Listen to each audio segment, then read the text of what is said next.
ఒక పార్టీకి ఎంత పతారున్నదో తెలిసేది ఎలక్షన్ల గెలిచిన సీట్లను బట్టి. ఎన్ని ఎక్కువ గెలిస్తే అంత పబ్లిక్ ఇమ్మతున్నట్టు. అందుకే వార్డు మెంబర్ల కాంచి పార్లమెంట్ మెంబర్ల దాకా ఏ ఓట్లు వచ్చినా తగ్గఫర్ కొట్లాడతారు.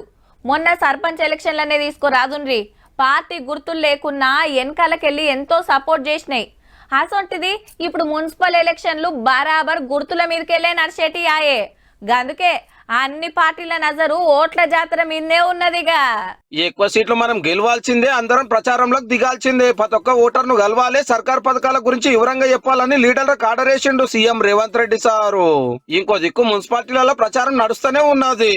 మంత్రులు సీనియర్ లీడర్లు ఒక మల్క తిరిగిండ్రు ముందే.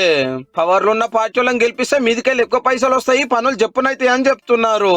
డబుల్ బెడ్రూమ్ స్థానంలో ఇందిరమ్మ ఇండ్లు ఇవ్వడం గానీ, రేషన్ కార్డులతో పాటు సన్న బియ్యం ఇవ్వడం గానీ, తెలంగాణలో ఉన్న అక్కా చెల్లెలందరూ ఉచితంగా మహిళలు బస్ ప్రయాణం చేసేటువంటి అవకాశం కలిగేయడం గానీ. అసెంబ్లీ ఎలక్షన్ల కాంచెల్లి ఏడ గెలవని బీఆర్ఎస్ ఇప్పుడన్నా పతారా చూపించాలని గట్టిగానే కష్టపడుతోంది. సీనియర్ లీడర్లు ఆడొక మీటింగ్ ఈడొక మీటింగ్ పెడతానే ఉన్నారు. కాంగ్రెస్ ఏలువాడి మంచిగా లేదు, అయినా గెలిపిస్తే ఇంకా తెలుగు చేస్తారని రామన్న ఊకుక చెప్తున్నమాట. ఏసొంటి లీడర్ కి ఇచ్చినా గెలిపియాలని కోరుతుంటే అటుకెళ్లి కవితకి ఇట్లా అరుచుకున్నది. మంచోడైనా చెడ్డోడైనా ఎట్లా ఓటేస్తారు? ఎందుకు ఓటేయాలి? ఫస్ట్ ఆఫ్ ఆల్ చెడ్డోడైనా కూడా కేసీఆర్ గారు లేబుల్ వేసి అమ్మితే ఓటేయాలని ప్రజలకు చెప్పడం అన్నది కరెక్ట్ కాదు. అసలు చెడ్డ క్యాండిడేట్లు ఎందుకు సెలెక్ట్ చేస్తున్నారు? మీ యొక్క నియంతృత్వ ధోరణికి, మీ యొక్క రాచరికపు పోకడలకు అద్దం పడుతున్నది తప్పితే. బీజేపీని గెలిపిస్తానికి బయటి రాష్ట్రాలకు వెళ్లి లీడర్లను పట్టుకొస్తున్నారు. సెంటర్ మంత్రులు కూడా వస్తారట ప్రచారానికి. 3-4 పెద్ద మీటింగులు పెడతారట. బండి సంజయ్ సార్ ప్రచారం బండి చాలా అయింది ఆల్రెడీ.